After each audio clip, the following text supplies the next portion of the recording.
ये बात भी मैं इसलिए कह रहा हूं क्योंकि दुनिया भर के बहुत सारे ऐसे लोग होते हैं जो छोटे छोटे लोगों का पैसा मार लेते हैं। छोटे छोटे लोगों का पैसा, किसी का 3200 देना होगा, किसी का 3700 देना होगा, किसी के 4000 देने होंगे, किसी के 10,000 देने होंगे, किसी का 50,000 देना होगा। किसी व्यक्ति को आपने अगर इस तरीके से ठगा है और आपको याद है कि मैंने किसी का पैसा मारा है, तो आज मौका है, अगर आपको स्मृति में भी है कि हमने इसके पैसे चुराए हैं, इसका पैसा मार लिया है या कुछ गड़बड़ कर दी है, आज वक्त है लौट करके उसके पास जाकर के बोलो भैया हमारे खाते में तुम्हारे नाम के 3700 चढ़े हैं, जो अपने 3700 पकड़ो। बोले नहीं भैया हमारे खाते में नहीं चढ़े। बोले तुम्हारे खाते में चढ़े कि नहीं चढ़े? हमारे खाते में चढ़े हैं, तुम पैसे ले लो, तुम्हें भले दान देना है तो दे देना।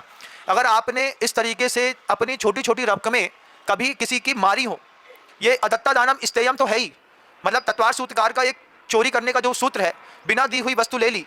लेकिन चोरी का पाप, सताने का पाप किस रूप में फलेगा ये हम समझ नहीं सकते। हम नहीं जानते हैं कि ये 5 पाप जब हमको टॉर्चर करेंगे तो उनकी टॉर्चर की कैपेसिटी क्या होगी, हमारी स्ट्रेंथ को देख करके होगी कि उससे भी कोई बहुत ज्यादा होगी, क्योंकि हर आदमी का कैलिबर अलग अलग होता है। अब मान लीजिए आपका है ही नहीं और आपका पाप कर्म तेज है, उस तेज पाप कर्म से तड़पते हुए लोग मरते हैं। ये संवेदनात्मक जीवन है बंधुओं, आप सब इसको जीना बंधुओं।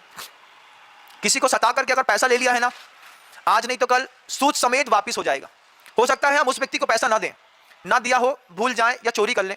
कई बार घर के अंदर भी चोरी करने की आदत होती है, कई बार बच्चे पैसा चुराते हैं, महिलाओं की भी आदत होती है घर के अंदर पैसा चुराने की। उसमें भी ध्यान रखना कि हो सकता है वो रखी हुआ पैसा किसी की फीस का हो, किसी की दवाई का हो, और अगर आपने गलती से हाथ मारा है और कल को आपको ब्रेस्ट का कैंसर हो जाए, आपको आर्थराइटिस का प्रॉब्लम हो जाए, आपको पार्किंसन हो जाए, पैरालिसिस हो जाए, डायबिटिक हो जाए, कैंसर हो जाए, हार्ट चेस्ट पेन हो जाए, उसके लिए भी आप जवाबदार रहेंगे। इसलिए सिर्फ हिंसा ही बहुत बड़ा पाप नहीं है, चोरी भी बहुत बड़ा पाप है। और ये पांचों के पांचों जो पाप हैं, ये पांचों के पांचों पाप जब भी फलते हैं इंसान को अंदर से तोड़ देते हैं। आज आपको लगता है कि हमने किसी की हिंसा नहीं करी इसलिए हम धर्मात्मा है, तो आप दूसरी परिभाषा भी सीखिएगा जब अपने मन से कोई कह पाए कि हमने जीवन में किसी की चोरी नहीं करी इसलिए भी हम धर्मात्मा है। तो चोरी करने के मामले में आप हो सकता है धर्मात्मा साबित ना हो सकता है आप चीटी तो देख करके चलते हो, लेकिन अगर आपने किसी की परिवार की अर्थ की व्यवस्था को तोड़ दिया है और हो सकता है आपके पैसे के कारण उसके घर का कुछ शुभ होना होगा और नहीं हुआ होगा। मैं बड़ी रकम वालों से भी कहूंगा और छोटी रकम वालों से भी, लेकिन छोटी रकम वालों से सबसे पहले कहूंगा कि जिसने 50,000 रुपए तक की रकम अगर मान लीजिए आपने कभी भी किसी की मारी है, 3700, 3500, 3800, 2200, 1800, 1600, और याद है आपको कि हमने हिसाब किताब में गड़बड़ करके इसकी रकम मार ली है, आज भी वक्त है पर्याय छोड़ने से पहले उसका पैसा दे करके आना, उसको समाधान दे करके आना, उससे कह के आना भैया जीवन में गलती हो गई थी, मन में रोज कचोटती थी, तुम्हारा पैसा ले लिया था, आज क्षमा कर दो, ये अपने पैसा पकड़ो।